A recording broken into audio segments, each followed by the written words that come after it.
Salve, salve galerinha, professor Rômulo na área. Vamos nessa aula hoje continuar falando sobre o movimento circular uniforme, beleza? Então, acompanha comigo aí.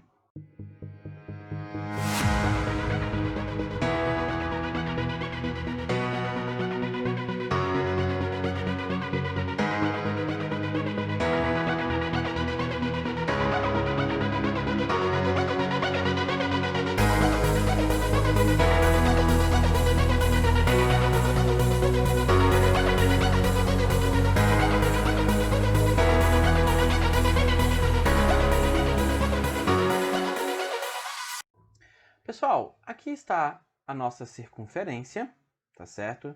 Essa circunferência tem um centro C e um raio R. E ao longo desta minha circunferência, eu tenho uma partícula que está girando aqui, beleza? Aqui no ponto P1, tem um intervalo de tempo T1, ela vai girando aqui ao longo da minha trajetória circular. Eu vou analisar aqui P2 para o intervalo de tempo T2. Na nossa aula anterior, nós definimos que para existir o movimento circular uniforme, o que tem que acontecer? O módulo da velocidade ao longo da minha trajetória, ele tem que ser constante, tá certo? Então, isso aqui nós falamos na aula anterior. Também definimos o espaço angular, certo? Definimos a relação do ângulo, vimos que nós vamos trabalhar com o ângulo em radianos, e aí nós obtemos a seguinte relação, que o arco descrito ali pela minha partícula indo de P1 para P2, né, o ângulo vai ser o arco dividido pelo raio da minha circunferência, beleza? E aí daqui eu sei que este arco S vai ser o produto do ângulo vezes o raio da minha trajetória circular. Nós também falamos sobre a velocidade angular. Então definimos a velocidade angular ômega, né? Pegamos a velocidade linear como base, né? E vimos que é muito parecido, só que aqui, em vez de variar o espaço, nós vamos variar o ângulo e vamos variar com relação ao tempo, beleza? Dessa relação, né? Aqui, ΔΦ sobre ΔT, e usando a definição do espaço angular S, nós construímos a seguinte relação: ΔS igual a ΔΦ vezes R. Dividimos todo mundo aqui por ΔT, tá? ΔS varia com o tempo, ΔΦ também varia com o tempo.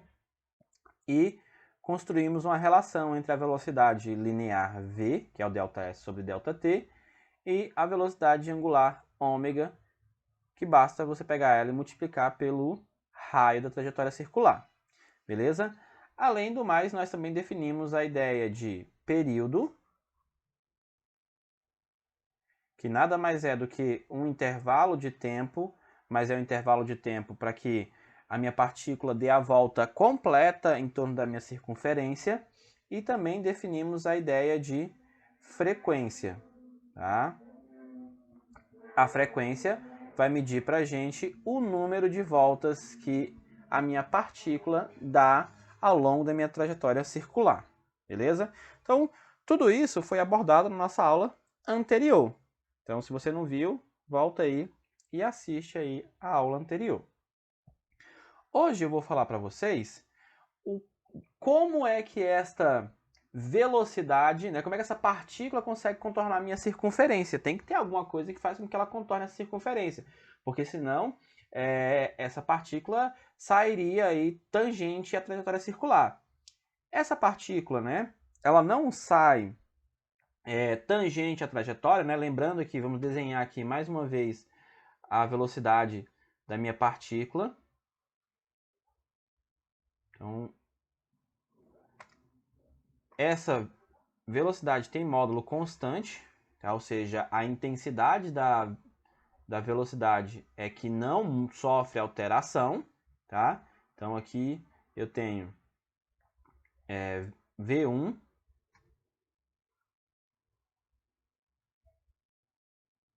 para aquele ponto P1. Aqui eu tenho a velocidade linear 2. Então tá aqui meu V2. Então, pessoal, nota que para que um movimento, para que a velocidade seja constante, para que um vetor seja constante, que é o caso da velocidade, ele não pode variar nenhuma das suas características. Só que a velocidade ao longo da trajetória circular varia direção e varia sentido. Isso acontece por conta de uma aceleração que faz com que a partícula contorne a trajetória circular, tá? Então, nós vamos ter aqui, sobre a partícula, uma aceleração que vai fazer com que ela aponte para o centro da trajetória, vai puxar ela para o centro, tá certo? Então, você tem essa aceleração empurrando ela para o centro. E aí, você vai ter isso acontecendo ao longo de toda a trajetória, beleza? Então, tá aqui, ali no segundo instante. Então, que aceleração é essa que nós estamos falando aqui? Tá? Que aceleração é essa que nós estamos falando? Essa aceleração é chamada de aceleração centrípeta. Tá? Então, um corpo em trajetória circular está sujeito a uma aceleração centrípeta, portanto, se tem aceleração, vai ter uma força, nós vamos chamar essa força de força centrípeta, que é a força que faz com que a minha partícula na minha trajetória circular não seja jogado para fora, tá? Então você tem uma força que aponta para o centro também, beleza? Então aqui eu tenho minha aceleração centrípeta e nós vamos definir essa aceleração centrípeta. Então a aceleração centrípeta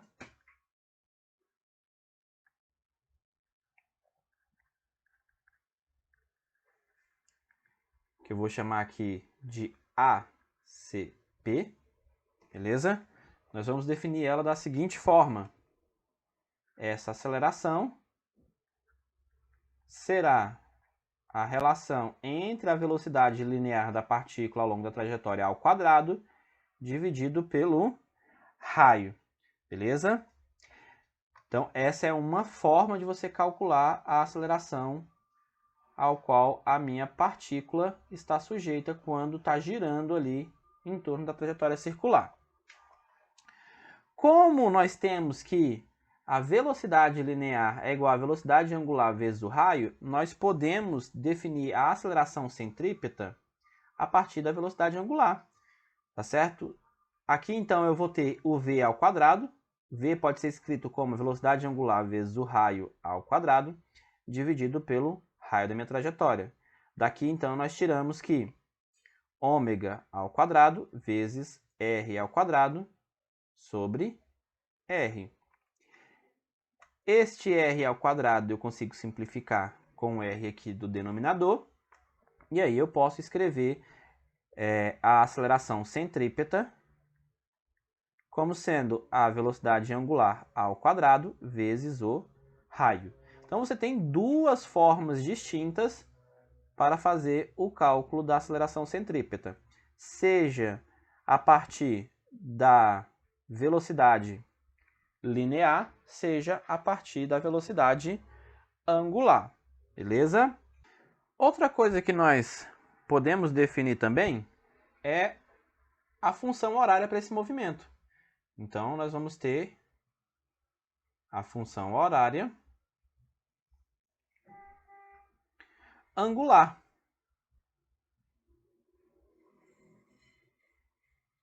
Essa função horária angular do meu movimento circular uniforme, beleza?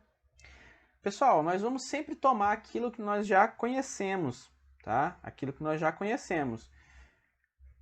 Lá do movimento linear, nós lembramos que S é igual a S0 mais V vezes o tempo, beleza? Então, eu quero conseguir determinar a posição da minha partícula, tá certo? Então, imagina que nós temos aqui a minha partícula numa posição P qualquer, beleza? E aí eu tenho esse ângulo tomado com relação à origem, e aí eu quero definir qual é a posição da partícula para qualquer instante de tempo. Então, a minha partícula agora vai estar nesta nova posição, beleza? E aí eu quero saber qual é o ângulo para um determinado intervalo de tempo em que a minha partícula chega nessa posição aqui que eu vou chamar de P2. Então ela descreveu este ângulo aqui, sempre lembrando que nós vamos trabalhar com ângulo no sentido anti-horário, beleza? Então, o que nós podemos fazer para construir essa função que vai permitir que a gente determine a posição angular da partícula para qualquer intervalo de tempo? Se nós pegarmos aqui a função horária do movimento linear e dividirmos por r,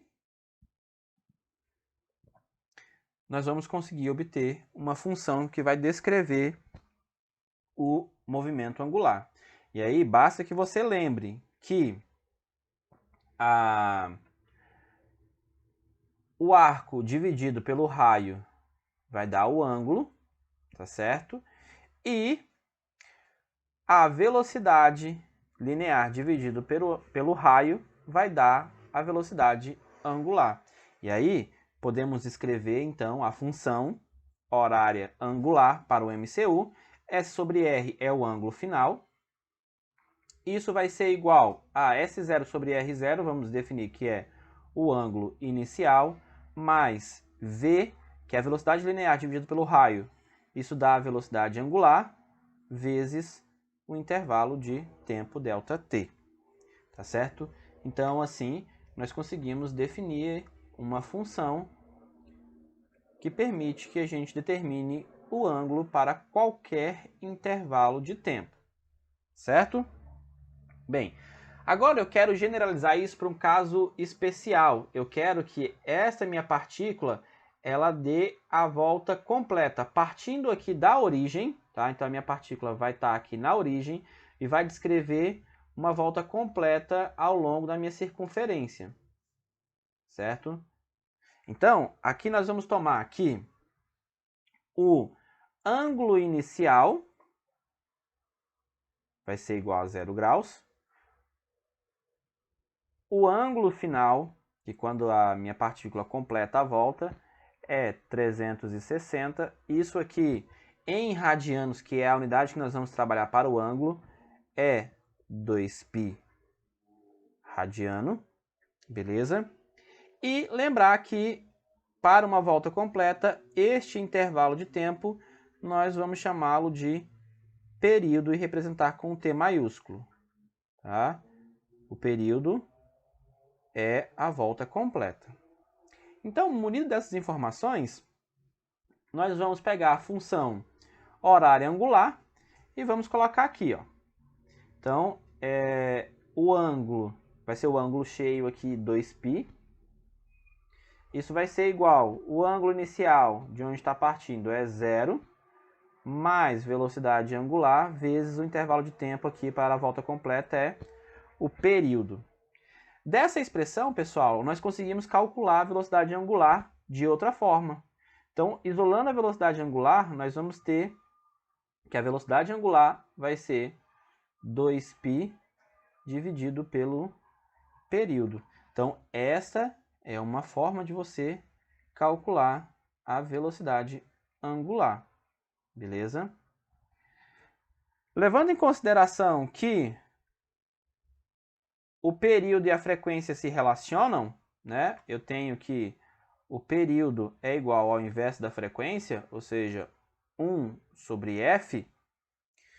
Nós podemos reescrever esta expressão, tá, da seguinte forma. A velocidade angular vai ser 2π dividido por 1 sobre f. Daqui nós vamos tirar, então, que a velocidade angular vai ser 2π vezes a frequência, beleza? Então, essa é a segunda forma que você tem para calcular a velocidade angular, tá certo? Sempre lembrando que aqui nós vamos trabalhar com os ângulos em radianos. Então, se você não viu a aula anterior, volta lá que nós falamos o que é o radiano e como fazer conversão de grau para radiano. Beleza? Então é isso aí, pessoal.